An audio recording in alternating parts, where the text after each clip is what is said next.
3월 29일 성경 읽기 시간입니다. 우리 오늘은 사사기 13장에서 15장, 시편 88편, 사사기 13장에서 15장, 시편 88편에 있는 말씀을 읽겠습니다. 사사기 13장. 이스라엘 백성이 또다시 하나님 보시기에 나쁜 일을 저질렀습니다. 그래서 하나님은 블레셋 사람이 이스라엘을 40년 동안 다스리게 하셨습니다. 마노아는 다한 지파 사람이었습니다. 마노아의 아내는 아이를 낳지 못했습니다. 여호와의 천사가 마노아의 아내에게 나타나서 말했습니다. 너는 지금까지 아이를 낳지 못했다. 그러나 이제 임신하여 아들을 낳게 될 것이다. 너는 포도주나 독주를 마시지 마라. 부정한 것은 아무것도 먹지 마라. 너는 임신하여 아들을 낳게 될 것이다. 아들을 낳으면 그의 머리를 깎지 마라. 그는 태어나면서부터 하나님께 바쳐진 나실인이 될 것이다. 그는 블레셋 사람의 손에서 이스라엘을 구원하는 일을 시작할 것이다. 마노아의 아내는 자기가 겪었던 일을 남편에게 말했습니다. 하나님께서 보내신 사람이 저에게 왔었어요. 그분의 모습은 하나님의 천사와 같았기에 너무나도 두려워서 어디서 왔냐고 물어보지도 못했어요. 그분은 자신의 이름을 말해주지 않았어요. 그러나 그분이 이렇게 말했어요. 너는 이제 임신하여 아들을 낳게 될 것인데 포도주나 독주를 마시지 마라. 부정한 것은 그 어떤 것도 먹지 마라. 그 아기는 태어나면서부터 죽을 때까지 하나님께 바쳐진 나실인이 될 것이다.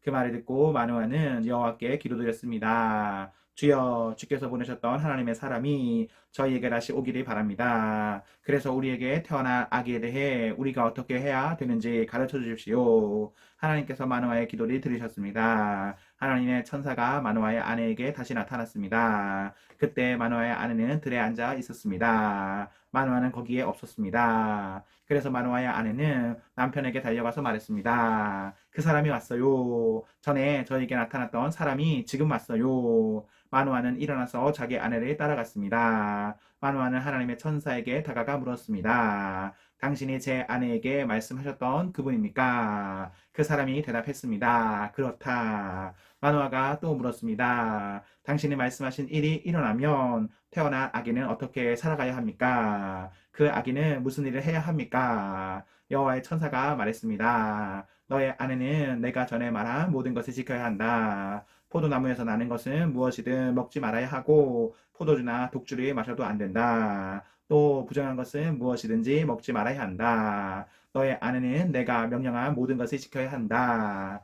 마노아가 여호와의 천사에게 말했습니다. 잠시 동안만 여기 머물러 계십시오. 당신을 위해 염소 새끼를 요리해 드리겠습니다. 여호와의 천사가 대답했습니다. 내가 잠시 머무른다 할지라도 너의 음식을 먹지는 않을 것이다. 그러나 음식을 마련할 생각이 있다면 여호와께 태워드리는 제물인 번제물을 드리도록 하여라. 마노아는 그 사람이 여호와의 천사라는 것을 전혀 알지 못했습니다. 마노아가 여호와의 천사에게 말했습니다. 당신의 이름이 무엇인지 알고 싶습니다. 이름을 알아야 당신이 말씀하신 것이 이루어질 때까지 당신께 영광을 돌릴 수 있지 않겠습니까? 여호와의 천사가 말했습니다. 왜 내 이름을 묻느냐? 내 이름은 기묘이다. 그 후에 마노아는 한 바위 위에서 염소 새끼와 곡식을 여호와께 제물로 바쳤습니다. 그때 여호와께서 놀라운 일을 하셨는데 마노아와 그의 아내는 그것을 지켜보았습니다. 불꽃이 제단에서부터 하늘로 치솟았습니다. 불이 타고 있을 때 여호와의 천사가 그 불을 타고 하늘로 올라갔습니다. 마노아와 그의 아내는 그 모습을 보고 얼굴을 땅에 대고 엎드렸습니다. 마노아와 그의 아내에게 여호와의 천사가 다시는 나타나지 않았습니다. 마노아는 그때서야 비로소 그 사람이 여호와의 천사라는 것을 알았습니다. 마노아가 말했습니다. 우리가 하나님을 보았다. 그러니 우리는 이제 죽일 것이다. 그러나 마노아의 아내가 자기 남편에게 말했습니다. 여호와께서는 우리를 죽이지 않으실 거예요. 우리를 죽이실 생각이었다면 우리의 번제물이나 곡식 제물도 받지 않으셨을 거예요. 또 여호와께서는 이 모든 일을 우리에게 보여주지도 않으셨을 것이고 말씀해주지도 않으셨을 거예요. 마노아의 아내는 아들을 낳았습니다. 그리고 이름을 삼손이라고 지었습니다. 삼손은 자라나면서 여호와의 복을 받았습니다. 삼손이 소라와 에스다올 성 사이에 있는 마하네단에 있을 때에 여호와의 영이 그의 안에서 일하기 시작하셨습니다. 14장. 삼손은 딥나 성으로 내려가서 어떤 블레셋 처녀를 보았습니다. 삼손은 집으로 돌아와서 자기 아버지와 어머니에게 말했습니다. 딥나에서 어떤 블레셋 여자를 보았습니다. 그 여자를 저에게 데려다 주세요. 그 여자와 결혼하고 싶습니다. 이스라엘에도 너와 결혼할 여자가 얼마든지 있다. 그런데 너는 왜 그 블레셋 여자와 결혼하겠다는 말이냐? 블레셋 사람들은 할례도 받지 않았다. 그러나 삼손은 그 여자를 데려다 주세요. 나는 그 여자와 결혼하겠어요. 라고 말했습니다. 삼손의 부모는 여호와께서 이 일을 계획하셨다는 것을 모르고 있었습니다. 여호와께서는 블레셋 사람들이 칠 기회를 찾고 계셨습니다. 그때 이스라엘은 블레셋의 다스림을 받고 있었습니다. 삼손은 자기 아버지 어머니와 함께 딥나로 내려갔습니다. 그들은 딥나에서 가까운 포도밭에 갔는데 그때 갑자기 한 어린 사자가 으르렁거리면서 삼손에게 다가왔습니다. 여호와의 영이 삼손에게 들어가자 삼손은 큰 힘을 얻었습니다. 삼손은 마치 염소 새끼를 찢듯이 맨손으로 그 사자를 찢어버렸습니다. 그러나 삼손은 자기가 한 일을 아버지와 어머니에게는 말하지 않았습니다. 삼손은 딥나 성으로 내려갔습니다. 삼손은 딥나 성에서 블레셋 여자를 만나 이야기해보고 그 여자를 더욱 좋아하게 되었습니다. 며칠 후 삼손은 그 여자와 결혼하기 위해 다시 딥나로 갔습니다. 딥나로 가는 길에 삼손은 자기가 죽인 사자가 놓여있는 곳으로 가보았습니다. 사자의 몸 속에는 버윗대가 있었습니다. 그 버윗대는 꿀을 만들고 있었습니다. 삼손은 손으로 꿀을 떼어내어 걸어가면서 먹었습니다. 삼손이 자기 부모에게 그 꿀을 들여서 그들도 꿀을 먹었습니다. 그러나 삼손은 그 꿀이 죽은 사자의 몸에서 떼어낸 것이라는 말은 하지 않았습니다. 삼손의 아버지는 블레셋 여자를 보러 내려갔습니다. 그때는 신랑이 아내가 돼 처녀의 동네에서 잔치를 베푸는 것이 관례였으므로 삼손은 거기에서 잔치를 베풀었습니다. 사람들은 삼손에게 30명의 젊은이를 보내 그와 즐겁게 지내도록 했습니다. 그때 삼손이 블레셋 사람 30명에게 말했습니다. 내가 수수께끼를 하나 내겠소. 이 잔치는 일주일 동안 계속될 텐데 이 잔치 기간 동안에 내가 내는 수수께끼의 답을 알아맞히면 배옷 30벌과 겉옷 30벌을 주겠소. 하지만 답을 알아맞히지 못하면 당신들이 나에게 배옷 30벌과 겉옷 30벌을 줘야 하오. 그러자 그들이 말했습니다. 당신이 내려는 수수께끼를 말해보시오. 어디 한번 들어봅시다. 삼손이 말했습니다. 먹는 자에게서 먹을 것이 나오고 강한 자에게서 단 것이 나온다. 그 30명은 3일 동안 이 수수께끼를 풀려고 했었습니다. 하지만 답을 알아낼 수가 없었습니다. 4일째 되는 날 그들은 삼손의 아내에게 가서 말했습니다. 너는 우리를 가난하게 하려고 이곳에 초대했느냐? 네, 남편을 꾀어서 그 수수께끼의 답을 우리에게 알려다오. 만약 알려주지 않으면 너와 내 아버지의 집에 있는 것을 다 불태워버릴 것이다. 그래서 삼손의 아내는 삼손에게 가 울면서 말했습니다. 당신은 나를 미워하는 것 같아요. 당신은 나를 진정으로 사랑하지 않아요. 내 백성에게 수수께끼를 내놓고는 나에게는 왜 그 답을 가르쳐주지 않죠? 삼손이 말했습니다. 나는 내 아버지와 어머니에게도 답을 가르쳐드리지 않았소. 그런데 내가 왜 당신에게 가르쳐주겠소? 삼손의 아내는 나머지 잔칫날 동안 계속 울며 졸라댔습니다. 그래서 삼손은 7일째 되는 날 마침내 답을 가르쳐주고 말았습니다. 그것은 그동안 그의 아내가 계속 귀찮게 굴었기 때문입니다. 그러자 삼손의 아내는 자기 백성에게 그 수수께끼의 답을 가르쳐 주었습니다. 잔치 7일째 되는 날 해지기 전에 블레셋 사람들이 삼손에게 와서 수수께끼의 답을 말했습니다. 꿀보다 단 것이 어디 있느냐? 사자보다 강한 것이 어디 있느냐? 그러자 삼손이 그들에게 말했습니다. 당신들이 내 암송아지로 밭을 갈지 않았더라면 내 수수께끼를 풀지 못했을 것이다. 그때 여호와의 영이 삼손에게 임하여 삼손에게 큰 힘이 생겼습니다. 삼손은 아스글론 성으로 내려가서 그곳에 있던 30명의 사람을 죽이고 그들이 가진 옷과 재산을 모두 빼앗아 수수께끼를 푼 사람들에게 주었습니다. 삼손은 몹시 화가 나서 자기 아버지 집으로 돌아갔습니다. 삼손의 아내는 그의 결혼식에 참석했던 사람 중에서 삼손과 제일 친하게 지냈던 친구에게 주어졌습니다. 15장.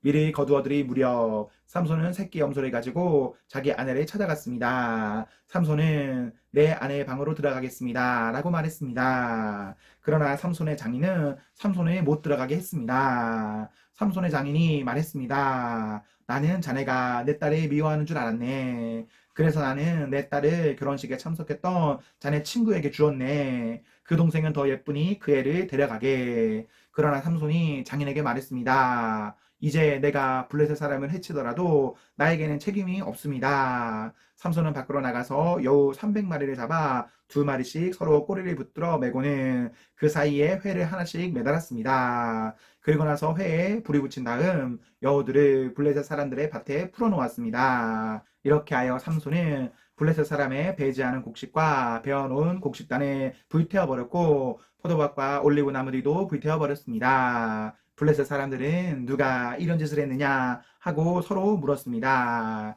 누군가가 말했습니다. 딥나 사람의 사위인 삼손이 이런 짓을 했다. 이는 그의 장인이 삼손의 아내를 그의 친구에게 주었기 때문이다. 그러자 블레셋 사람들은 삼손의 아내와 그 아버지를 불태워 죽였습니다. 그때 삼손이 블레셋 사람들에게 말했습니다. 너희가 이런 일을 했으니 나도 너희를 그냥 두지 않겠다. 내가 반드시 복수하고 말겠다. 삼손은 블레셋 사람들을 공격하여 많은 사람을 죽이고 에담 바위 동굴에 머물렀습니다. 그때 블레셋 사람들이 올라와서 유다 땅에 진을 쳤습니다. 블레셋 사람들은 레히라는 곳에 멈췄습니다. 유다 사람들이 그들에게 물었습니다. 너희는 왜 이곳에 와서 우리와 싸우려 하느냐? 블레셋 사람들이 대답했습니다. 삼손을 붙잡아 가려고 왔다. 삼손이 우리 백성에게 한 대로 우리도 삼손에게 해주겠다. 그러자 유다 사람 3,000명이 에담 바위에 있는 동굴로 가서 삼손에게 말했습니다.